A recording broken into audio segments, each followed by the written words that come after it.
Okay. So I trust this will be fine. Um, it might be just mildly pixelated, but I was quite happy with the way the last video turned out in terms of how it looks on camera and stuff, and the sound quality. It wasn't too bad at all. Right, so the vindication of this, and just some other little things I'd like to touch on too. So I don't want to call anyone out by name. I don't want to do that. The last thing I want to do is make anyone feel uncomfortable. If you interact with me on my channel, uh, despite how I might seem in some videos, I always have your best interests in mind, and it's not my place to make people feel like, oh, someone's talking about me online, and not like I'm some kind of big presence anyway. But at the same time, I want to make sure everyone feels respected. So with that, I'll just read certain comments that I think, uh, are they have a point, they need to be shared, and I'll address them, uh, you know, to the best of my ability as I can. So the first charge that was laid upon my New Jerusalem video, and I really do like these criticisms, by the way. I think it's good, and you have to interact with them because they do make sense. These are questions that arise for people. So the first point is historicism. Okay, so is it just an exercise in historicism? So I had to look at that and think, well, what's been said here?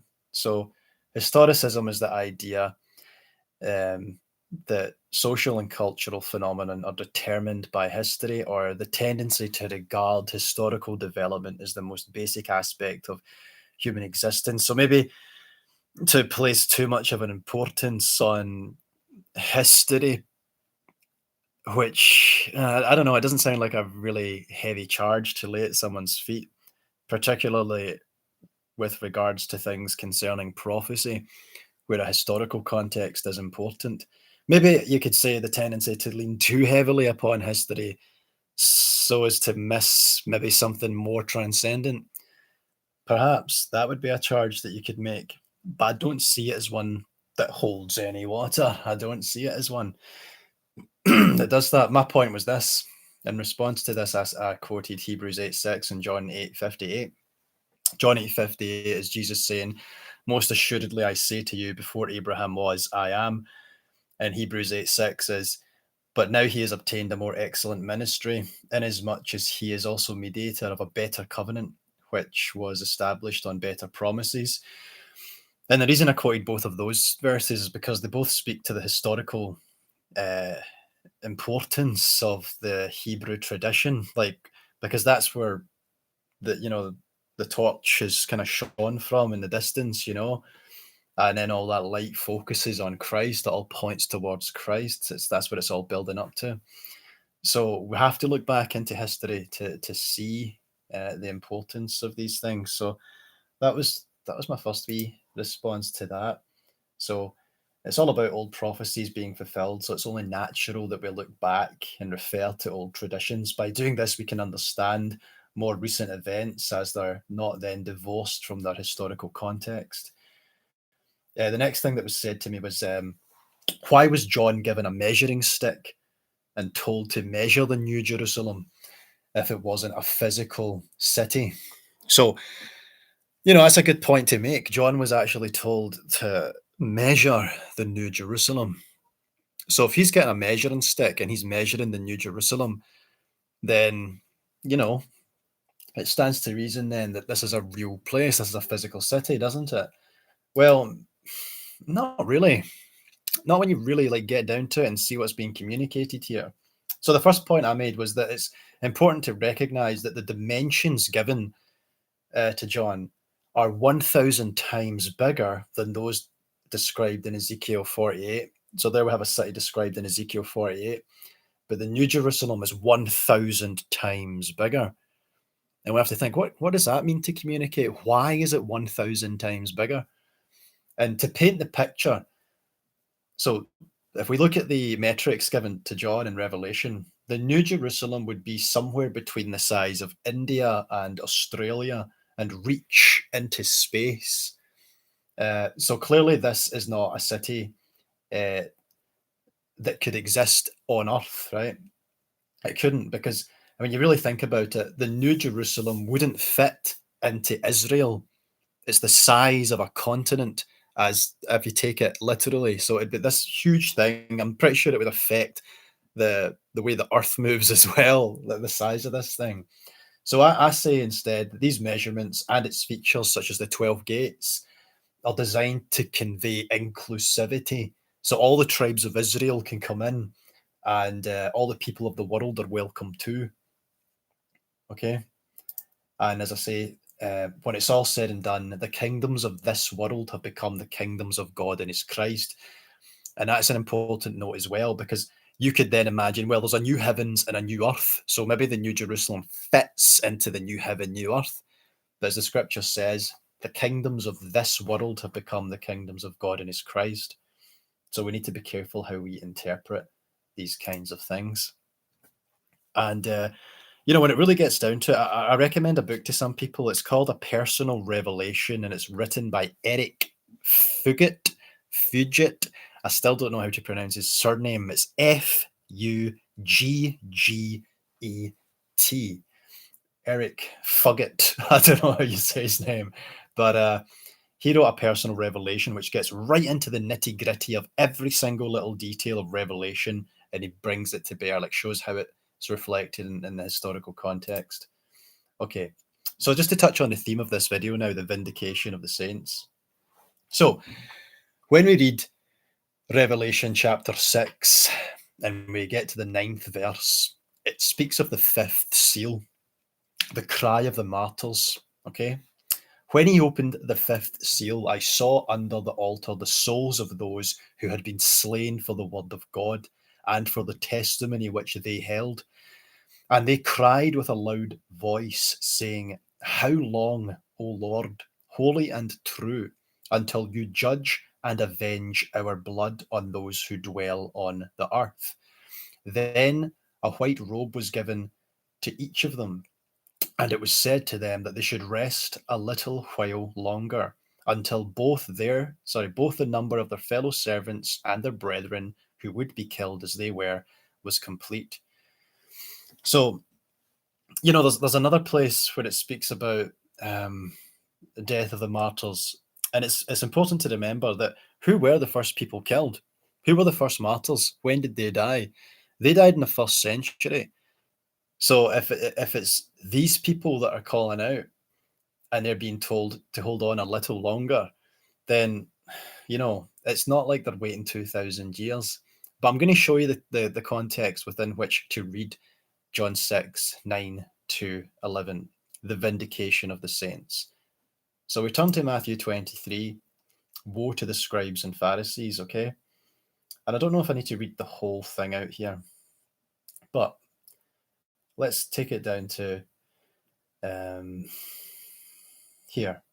Woe to you, scribes and Pharisees, hypocrites, because you build the tombs of the prophets and adorn the monuments of the righteous, and say, If we had lived in the days of our fathers, we would not have been partakers with them in the blood of the prophets. Therefore, you are witnesses against yourselves that you are the sons of those who murdered the prophets. Fill up then the measure of your father's guilt. Already you can see the connection between the two verses. So Revelation 6 and Matthew 23, both talking about filling up the measure of guilt. Okay. Right. Where was I? Therefore, you are witnesses against yourselves that you are sons of those who murdered the prophets. Fill up then the measure of your father's guilt. Serpent, brood of vipers, how can you escape the condemnation of Gehenna? Therefore, indeed, I send you prophets, wise men and scribes. Some of them you will kill and crucify, and some of them you will scourge in your synagogues and persecute from city to city. And again, if we look back at Revelation 6, we see here in the 5th seal, they ask, How long, O Lord, holy and true, until you judge and avenge our blood on those who dwell on the earth? Then a white robe was given to each of them, and it was said to them that they should rest a little while longer, until both the number of their fellow servants and their brethren who would be killed as they were was complete. Okay, that's Revelation 6. verse 11. Okay, so there it said, until the number is complete, they will be persecuted, your fellow servants, until the number is complete. Again, back to Revelation 23, which is our deciphering key. It reads, fill up then the measure of your father's guilt. Okay? Serpents, brood of vipers, how can you escape the condemnation of Gehenna? Therefore, indeed, I send you prophets, wise men, and scribes. Some of them you will kill and crucify, some of them you will scourge in your synagogues and persecute from city to city, that on you may come all the righteous blood shed on the earth, from the blood of righteous Abel to the blood of Zechariah, son of Berechiah, whom you murdered between the temple and the altar. Assuredly, I say to you, all these things will come upon this generation. I don't need to say any more. I don't need to, because the truth has just resonated in the ears of everyone listening to this video and everyone that will listen to this video. It's unmistakable what's being said. But for those who are hard of hearing and are digging themselves down, doubling down on their error, I will break it down for another 2 minutes before moving on to the next point. So in Matthew 23 verses, the whole of Matthew 23, which is a big woe to you, scribes and Pharisees, he's speaking to a particular people group here, isn't he? He's describing these people that he's talking to. Woe to you, scribes and Pharisees, for you do this, you do that. You're the whitewashed tombs, okay? You cleanse the outside of the cup and dish, but in the inside, it's full of uncleanliness, okay? Woe to you, scribes and Pharisees. You say you wouldn't kill the prophets. You will kill the prophets. I'm going to send you wise men. I'm going to send you people, and you're going to kill them. So clearly, what's being discussed here is the martyrdom of first century saints. And the big emphasis comes in, assuredly, I say to you, all these things will come upon this generation. Okay? So when we look again at the opening of the fifth seal, and they cried with a loud voice, saying, how long, O Lord, holy and true, until you judge and avenge our blood on those who dwell on the earth? Okay? All the righteous blood shed, of all the blood spilt, would be the vindication would be coming in the first century, as the words of Jesus say. All the righteous blood shed on earth, from Abel to Zachariah son of Berechiah, all of it will be avenged upon this generation. Okay? So that's how we interpret this verse, because there is no other way to interpret this verse. There is no other way to interpret that verse, because we are only given what Jesus told his disciples and repeatedly tells them about his immediate first century return. Sorry, not immediate, but the imminency of it. So, point made, I think, at the 13-minute mark, the vindication of the saints. I don't need to repeat that. It's clear, everyone heard it, and everyone knows it's true, and they can choose to either accept the truth or betray the truth by following their own devices and minds and schemes. Okay. I want to focus on something else here. I want to focus on this verse here. Did I not find it? I'll just read it from this. Luke 17, chapters, let's go 22 to 26. And I want that. I love my New King James, the New King James version. It just kind of, New King James. I just prefer the language. I'm not a King James only type person. I think that's insane. But I just prefer the language here. So Jesus says in Luke 17 here, then he said to the disciples, the days will come when you will desire to see one of the days of the Son of Man, and you will not see it. And they will say to you, look here and look there, but do not go after or follow them. For as the lightning flashes out of one part under heaven, and shines to the other part under heaven, so also the Son of Man will be in his day. But first he must suffer many things and be rejected by this generation.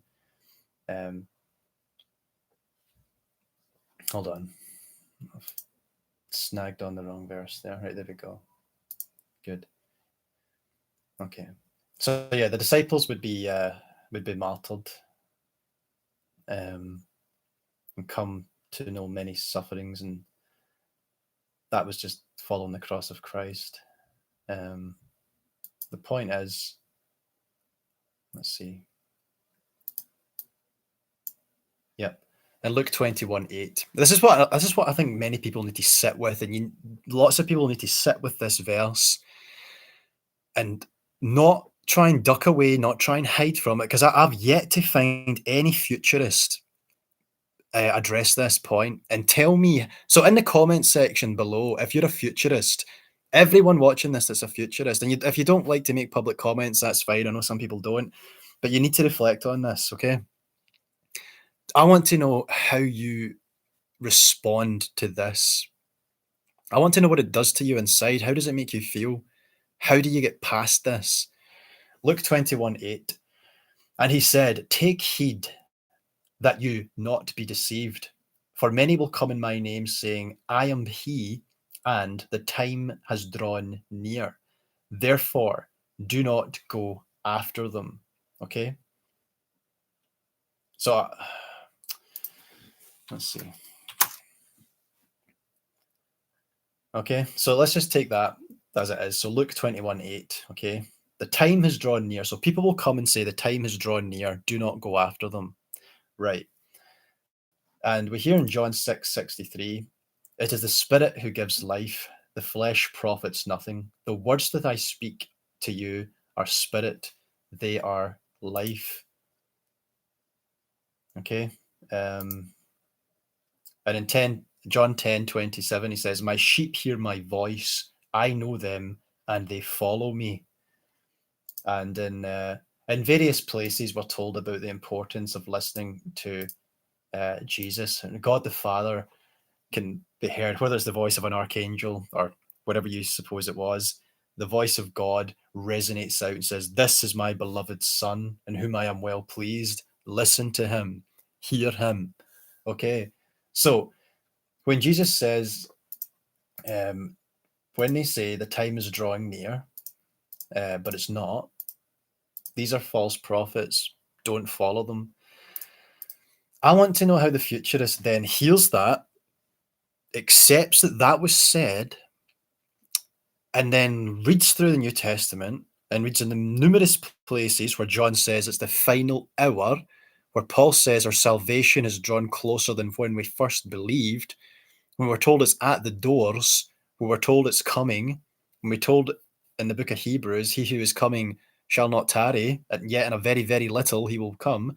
When we're told about all these, in all these instances of his immediacy, the imminency, sorry, of his return, how do you as a futurist maintain any kind of consistency of thought? How do you get past that? Because I don't know how you do it. I don't know how you can hear Jesus saying, anyone that says the time has drawn near, when it hasn't, is a false prophet. Everybody avoids this. They'll come at me and say, why does John measure the temple? What does this mean? What does that mean? What does the next thing mean? No, don't worry about that stuff. That stuff can be worked out once you've got the foundation in place, and that's listening to the truth. Tell me how you get past that verse. Don't try and go anywhere else. Sit with that and respond to that point, and leave me a message in the comment section below, because there's going to be some wild gymnastics going on in the comment section. Right. So let me see here, because there's a couple of points else I want to respond to. So let's see what's been said. Let's see this point here. Aye. So I was told that right, if preterism is true, where is the new heavens and new earth, and where is the new Jerusalem? So that's what kind of motivated the New Jerusalem comment. And I just kind of respond to that by saying, if Christianity is true, then where is God? We acknowledge that there are unseen things, and if we have misconceptions, you cannot will them away by insisting upon them. You can't say this is my misconception. Ugh, I'm gonna just maintain it. It's like you can't do that. If you've got a wrong assumption at the starting point, you need to dig that out by the root.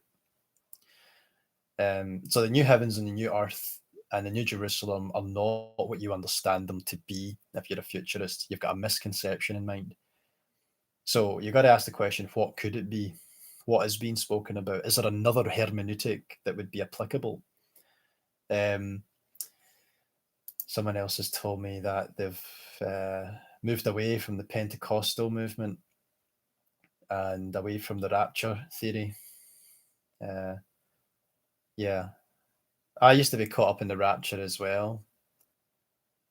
Interestingly, I read a book about the early Quakers, not the modern ones. They're not even followers of Christ in the main these days, except in small parts of the US.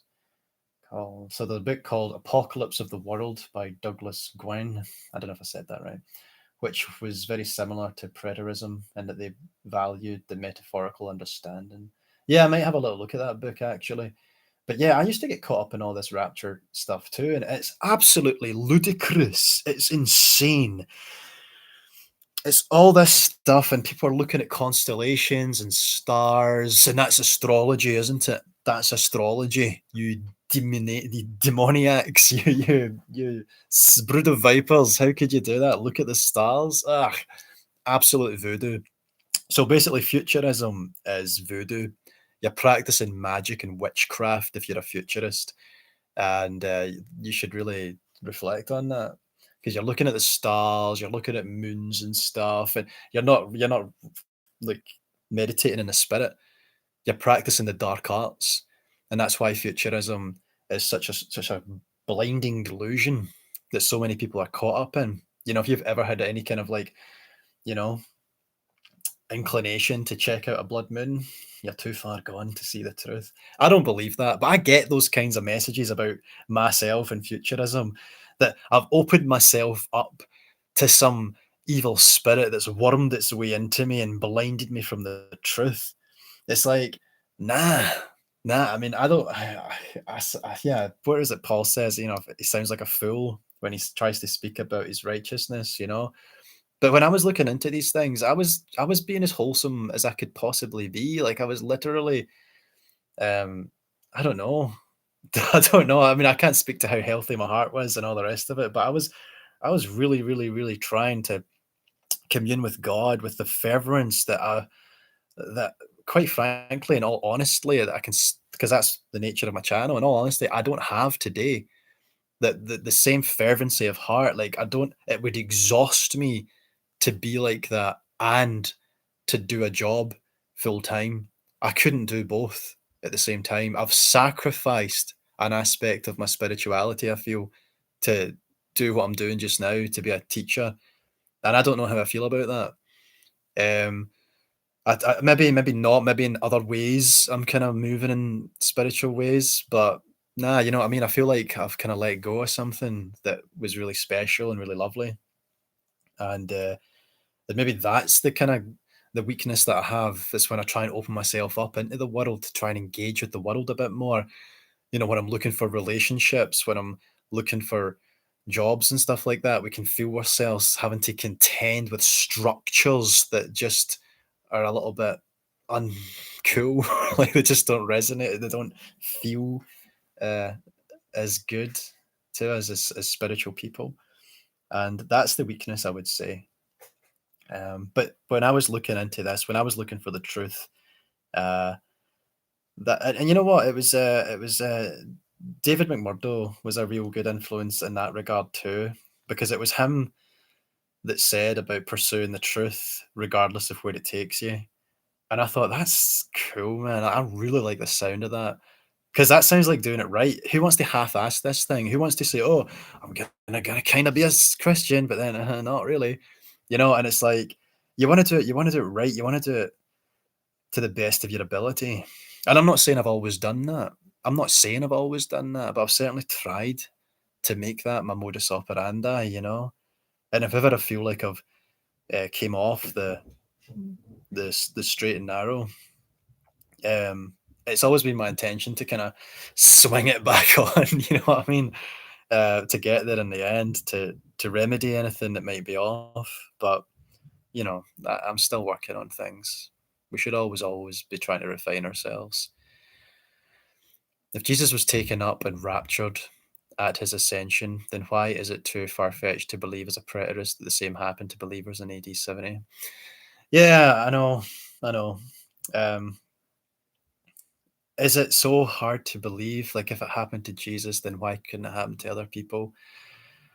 Um, I guess you're right. I can't say it's so far fetched, right? Because we are speaking about supernatural things. We are being open minded, Um, so is it completely without outside the realms of possibility for me? No, it's not. And neither was futurism completely outside the realms of possibility for me. It wasn't. It was only when I looked at the scriptures and saw the truth of the matter and understood the narrative a bit better that I thought, well, there isn't going to be this future rapture. What did I say about that? Because I think I had something to say about that. I think my point was that it was only Jesus, only his body was prophesied to be incorruptible, you know, and we're kind of patterned after Christ, but not specifically to have the rapture. We'll have spiritual life, because it's kind of like those scriptures that say, uh, "Though he die, yet he shall live." It's like you don't need to have the spiritual, sorry, the rapture up into the air kind of thing. It's just an unnecessary thing. I think it's just language that's been used because, again, it's just that idea of like, what's the point? And I did mention there being a point of like miracle attached to physical things so that we can recognize them, but at the same time, watching a bunch of people zip up into the air would be terrifying. It would be confusing. It would be weird. It would be cataclysmic. Especially in the old times where people believed all manner of things. I mean, we still do, but I feel like there's systems of regularity, there's structures in the world today that would not, no, I don't know if we'd handle it better today, but we'd certainly understand it a bit more because we have all these rapture movies and stuff, don't we? But back in the day, I just don't see any, like, why would that happen? Why would that need to happen? Why would God need to make that the way it happens? Because I think the destruction of Jerusalem and the temple was the big thing. I think that was the natural thing that people could perceive. I don't think necessarily people shooting up into the air is what it's all about. Um, and that, again, I think that comes from the verse in the Thessalonians, and I've spoke about the resurrection of Thessalonica, that uh, epistle, and I just don't think he means to communicate uh, meeting the Lord in the air, as in the atmosphere. I think the air is a spiritual place that's been talked about, and again, it has this whole parousia symbology to it. And there was another. If you watch that video, because it's not just parousia, there's another word that I use that talks about kind of like visitation and stuff like that, and how we all go up to meet a dignitary and then come right back in with them and celebration and jubilation. So yeah, I just think could it have happened? Maybe it could have happened, but at the same time, nah. I don't think personally that's how it played out. Would we have more sources for it if it happened? I don't know. I know that Josephus, I think, wrote about seeing something in the heavens, like a chariots and angels and stuff like that, as Jerusalem was falling. But even then, it's like, really? And then there's the larger question of, does it even matter? Like, does it matter? Do we need to see these things? All that really matters is the resonant truth and um the way you the way it affects you, the way it affects you in life, how it changes you, and you can gauge how it changes you, whether it's for the worse or for the better, and you can just follow the things that work, and all those things that do work can draw you closer to God, or the obvious fruits of the Spirit. Um, yeah, because I don't know. There's a deeper spiritual significance to everything that's almost imperceptible as Paul would call it invisible, unseen things. These are the things that are most resonant and matter most. So yeah, I think that's everything that's been asked and put to me recently. Yeah. So the vindication of the saints. So we saw those two scriptures, Revelation 6, verse 9 onwards, and the woe to the Pharisees and scribes from Matthew 23. If you read from around, I don't know, the 20th verse down, you get a good insight into how this is all tied into the first century. And I don't mind the kind of conversations about what happened in AD 70 because that's everything in its proper context. And I think that's a more fun conversation to have between preterists. But as long as we can get it there and see it around this little period from 30 AD to 70 AD and everything that's going on in there, when that goes right beyond 70 AD into the year 2000, into 2020, and so forth, I'll tell you this right now, there will never be an accurate rapture prediction. There will never be one. There will never be one.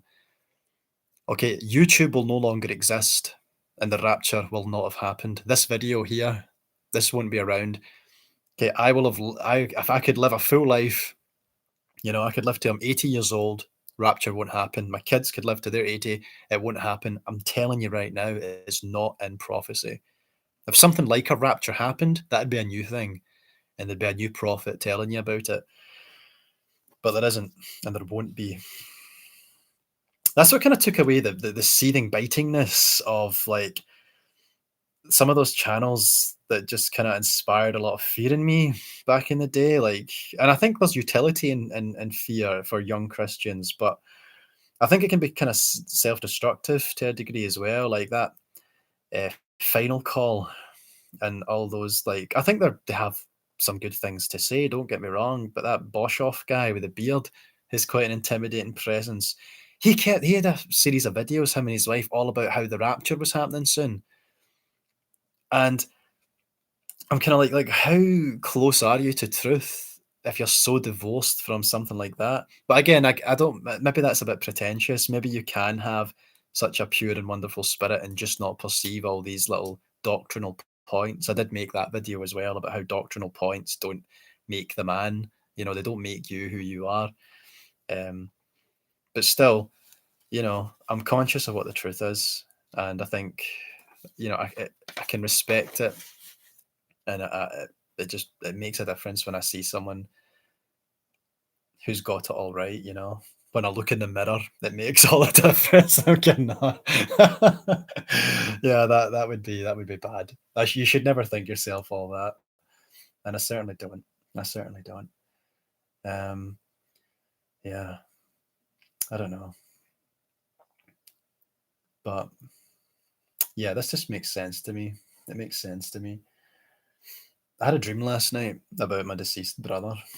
I had a dream last night about him, and yeah, it was okay at first. I had another one that was quite pleasant, but last night it wasn't all that pleasant. Like it was kind of like, "Whoa, wait, you survived?" And it was like, "Yeah, yeah." You know, they switched off the machine, and I thought I really need to just keep it going. I was like, "Wow," and I was like, "Your eyes look fine too." I thought you would have lost one of them, and he's like, "Nah, it's fine. One of them's just a wee bit off." And I was hugging him and stuff, and it felt great. But then he went back to being a bit crazy, and I had to try and like keep him in a room to keep him away from other people in case he hurt them and stuff like that. So yeah, I don't know. It's funny that how people can live on in your dreams, but sometimes I feel like dreams are just these little self-contained worlds that are just very two-dimensional. You know, you don't get the fullness of another personality. That's not to say that you can't have some kind of inspired dream that's really beautiful and that people can come through, but um, I don't think that's what that was last night. That was just a trippy thing. Same thing happened with my dad. When my dad passed away, I used to have dreadful dreams about my dad. Like I remember quite soon after my dad passed away, I had this dream, and he was underneath a bridge, like just kind of sat on the ground with his knees up and his hands resting on his knees, just under a bridge in this dark, dreary scene. And I was like, "What's going on here?" And he just seemed downtrodden. And then in other dreams, my dad was taking us on like a family holiday, and then he would suddenly veer the car off the road to kill us all. I'm like, "I need to speak to someone, don't I? I've got issues." But I think that I don't know what that was all about, if I was having some kind of resentments against my dad, or if I just felt like questions of mortality were coming up in my head. Yeah, they just weren't very pleasant dreams at the time, but I think that's because death itself was such an alien and strange thing at that point too, whereas now not so much. Yeah. No, I remember the other dream I had about my brother. It wasn't that pleasant either. I was at my nana's old house. I sometimes cycle past my nana's old house, and my brother I was in my nana's old house, and my brother was outside one of the doors. I was in, like, my nana's bedroom, where I used to play as a kid, and, I saw footsteps, heard footsteps, and I saw the shadow at the door, and it opened it up, and it was my brother. And my brother was always quite an intimidating presence, uh, and he was kind of intimidating in that setting. But then I just remember my faith now. Whenever I have a bad dream or bad experience, some people do this, they'll pray a prayer, the Lord's Prayer, or think on Jesus. I do these kind of things too, and it instantly empowers me in the dream. So my brother in the dream was still an intimidating presence, but I had the full glory of God all over me. And so while it was still a nightmare, I was completely protected in that context. And it was still kind of sad because I was fawning over this two-dimensional image of my brother and try to like hold it, and it's horrible, absolutely horrible what the mind can do, because you're trying to make a connection there. You want it to be more, but it's difficult for that to happen. I could tell you more. I could tell you something else, but it's just sad. It's just sad. I've had other dreams like that, you know, and it's like you feel like I don't know. But yeah, that's not to say you can't have lovely, pleasant dreams. I'm sorry. This is taking a dark turn.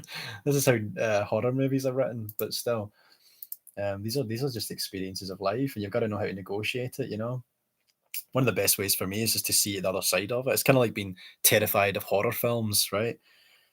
I think it's better just to understand that there's prosthetic and makeup artists and stuff that work in movies, and these are like quite talented people that put all these things together using different materials to create different kinds of faces and stuff. And then what makes a creepy face, you've got this like uncanny valley. So like if a face is way too distorted and stuff, it just seems silly and doesn't resonate. But if it looks kind of human but a little bit off, that's more scary. And then getting into the psychology of why. What makes a scary face scary? What makes something look intimidating?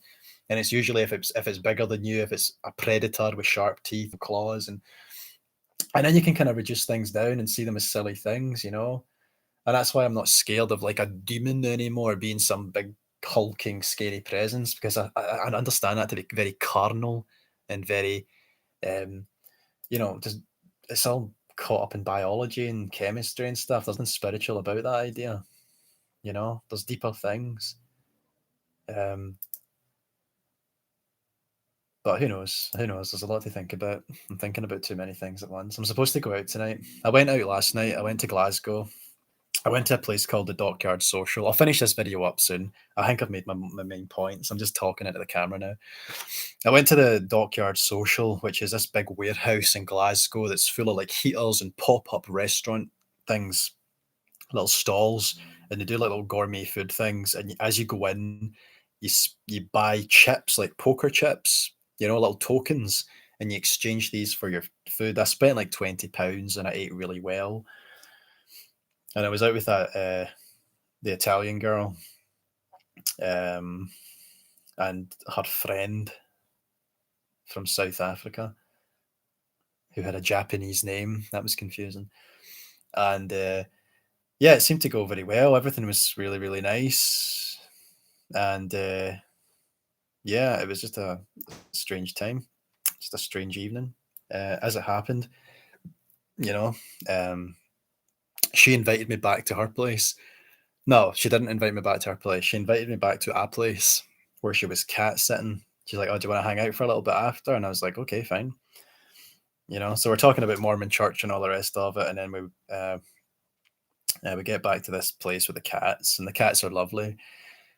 and we're hanging out, and it's almost 2 o'clock in the morning, and we're just hanging out talking, nothing untoward going down. And then she's like, "Right, well, I'm gonna go to bed." And I was like, "Okay, fine. I'll have a cup of tea. Thank you very much." I don't know. I just thought I'd chill out for a little bit because my next train home was in 3 hours, and she's like, "Oh no,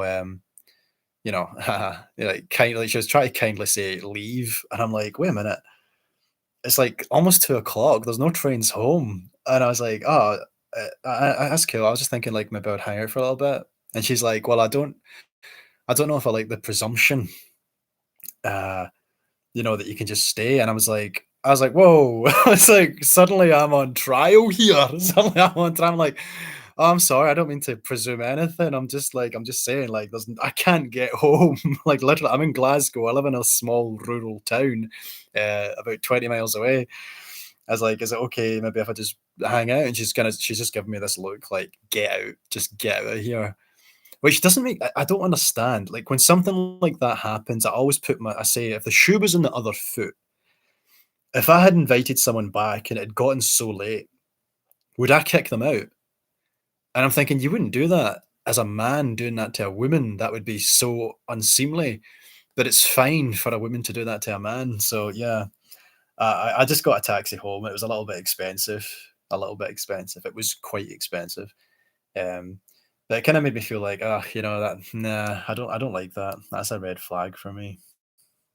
Anyways, I don't know. That's just one of the little personal things I'm dealing with. I'm trying to socialize and you know, stick in with people and get out and try to have a bit of a social life. I feel like I need it as well as I try and do this job that I'm just drowning in paperwork in. Um, but I do miss just having the time more to reflect on spirituality. And I think if I make it to the summertime and I'm still in this job, I'm going to take a year out and just try and invest myself more like um, strenuously into spiritual matters again, and we'll see where that takes me. Anyways, as I would say to anyone watching, yeah, it's good to get out and socialize from time to time, but always watch your last train home. Get your last train home. Even if you think you're having a great time, end it on a high note and just go home. Just get yourself back home. That's it. And ultimately, that's the point of Christianity. Get yourself back home. Sometimes you might feel like, oh, I'll stay a little bit longer. I'll do this, I'll do that. Nah. Just get yourself back home and you'll feel better for it. You'll be more refreshed. Get yourself to God. That's so true. I feel like I do that sometimes. I accidentally come off, as I say, the beaten track and I'll try and pursue different things and go here and go there and I'll see this. And it's almost like there's this big blinding light over here and I try and turn away from it to try and take myself on little side missions and stuff like this that I think are kind of cool and interesting. Maybe I want to do this and go there and see this person and really I should just orientate myself towards the light and the focus and maintain that. Uh, God's will be done. Not mine, but God's will. Okay. Well, I've got a little piece of meat here, a little morsel of meat on my table. I'm not going to show you because it doesn't look very appetizing. So I'm going to eat this, and then I'm going to go out into Glasgow tonight and just meet up with a different crowd. And yeah, and then I'm going to have to work. Okay, so Revelation 6, Matthew 23, it works. Preterism's true. Preterism's true. Oh my goodness, wait. Robbie Young? Robbie Young. Wow. Now, this gentleman here, I don't know if he wants me to draw attention to his channel. I don't know if he has anything on his channel. I always wanted him to make more stuff.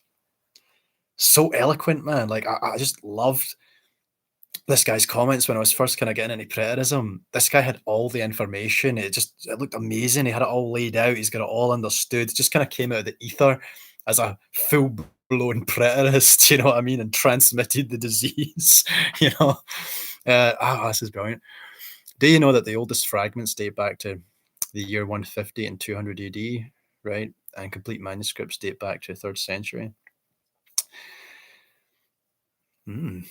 Isn't it true that the book of Mark, like the Gospel of Mark dates back to like, I don't know, 80 AD, like really, really early or something like that. But yeah, no, yeah, that's it. Yeah, Robbie, man, like you just have all the information. I'm so glad to see that you're still hanging about. So glad to see it. Yeah. Anyways, I don't want to keep this video on too much because I know I'm just ranting and raving and sharing my things that I've been up to and come off the focus of the video. But yeah, seriously, yeah, Robbie, get yourself making another video soon, whatever you think the main points are. And again, in the comments section, yeah, leave your comment there if you're a futurist. Tell me about why you think we don't have to listen to Jesus in what was it, Luke 17:8. Why don't we have to listen to Jesus in Luke? Sorry, is it 21:8? Yeah, Luke 21, verse 8. Why don't you listen to Jesus? Is that a leading question? What do you think Jesus means in Luke 21:8? And as a futurist, how do you reconcile that with all the time statements in the New Testament? Okay, thank you very much, guys. It's been so great seeing people comment and stuff. And I'll go out tonight and see what comes of it. All the best. God bless you all.